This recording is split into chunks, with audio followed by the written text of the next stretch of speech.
किसी गांव में एक माँ बेटी रहा करते थे। बेटा धीरे धीरे जवान हो चुका था और उनके घर में खाने तक के लाले थे, क्योंकि घर में इतनी बड़ी गरीबी थी और वह युवा बहुत ज़्यादा परेशान था। कभी कभी एक टाइम खाना बन जाता था, मगर कभी कभी वो भूखे ही सो जाते थे। तभी गांव वालों ने समझाया उनके लिए, क्यों नहीं बेटा आप शहर चले जाते, वहाँ कोई धंधा आप करो जिससे आपके घर का सही से खर्च भी चले और आप भी अच्छी स्थिति में आ जाओ। कुछ समय तक तो वो लड़का सुनता रहा, मगर काफ़ी सभी के कहने के बाद में उस लड़के ने फाइनली सोच लिया कि अब मुझे शहर जाना है। और वह अपनी माँ से जिद करने लगा कि हे माँ, मेरे लिए कुछ खाना बना दो और मैं अब शहर की तरफ जाऊंगा और बहुत सारा धन लेके आऊँगा। पहले तो माँ मना करती रही, क्योंकि माँ का जो दिल होता है बहुत ज़्यादा कोमल होता है, मगर फिर भी बेटे के आगे वो माँ झुक गई और उसने अपने बेटे के लिए शहर जाने के लिए 2 रोटियां बनाई। और वो माँ इतनी मजबूर थी कि वह उन रोटियों के साथ कोई भी अचार या कोई सब्जी भी ना दे सकी, और उसने उन रोटियों के लिए उस टिफ़िन में रख दिया। लड़का एक फटा पुराना झोला लेकर और उस टिफ़िन को लेकर वह शहर की तरह चल दिया। वह एक ट्रेन में बैठ जाता है, तभी वह देखता है कि अभी सफ़र बहुत है और कुछ ही सफ़र कटा था। धीरे धीरे रात भी होने लगी और उस लड़के के लिए भूख बहुत ज़ोरों से लगने लगी। उसने सोचा, क्यों ना मैं इस खाने को खा लूँ जो माँ ने मेरे लिए बांधा है। और वह उस खाने के लिए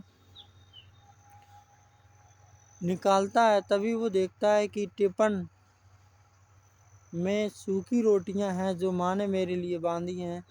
अब मैं ये खाना खाऊं तो खाऊं कैसे। फिर भी वह छिपते हुए सभी लोगों से खाना निकाल लेता है, और जैसे ही वो रोटियां निकालता है तो उसमें वास्तविकता कुछ नहीं था।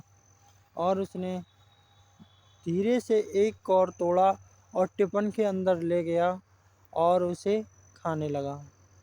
तभी उसके पास एक बुजुर्ग बैठा हुआ था और एक महिला थी।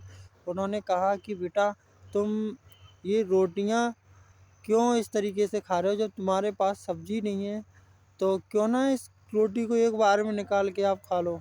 मगर वो लड़का सुच्चा गया, पहले तो कुछ नहीं बोला। फिर जो पड़ोस में जो और लोग बैठे हुए थे उन्होंने कहा, क्यों भाई ऐसा आप क्यों कर रहे हो, आप टिफ़िन में क्यों दबा दबा कर रोटियां खा रहे हो। तब उस व्यक्ति ने कहा कि अरे मेरे पास सब्जी नहीं है, इसलिए मैं टुका टुका के खा रहा हूँ, मगर हाँ, मेरे लिए स्वाद बहुत आ रहा है। लोग हैरान थे, कहने लगे कि स्वाद कैसा आ रहा है तुम्हारे लिए। तो उसने कहा कि मैं ये सोच के खा रहा हूँ, वास्तविकता मैं किसी अचार से रोटियां खा रहा हूँ।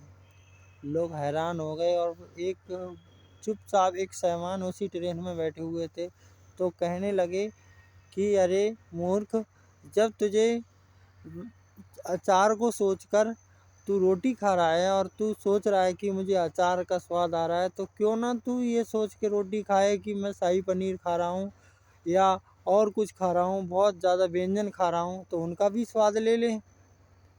तो वह व्यक्ति हैरान रह गया और उस साहबान ने बताया कि सपने हमें उतने बड़े देखना चाहिए जिसमें हम आकाश की तरफ उड़ान भर लें, कि हमारे सपने इतने भी छोटे नहीं होना चाहिए कि हम बिल्कुल अपने आप को ही कमज़ोर समझ के अपनी मायूस ज़िंदगी जिएं। तो इस कहानी से एक ही मोटिवेशन मिलता है कि हमारे जो सपने हैं वो बहुत बड़े होने चाहिए। अगर हम सपने बड़े नहीं देखेंगे तो हम जीवन में कुछ भी नहीं कर सकते। जब सपने बड़े होंगे तो हमें भगवान रास्ते भी बड़े बड़े दिखाएगा।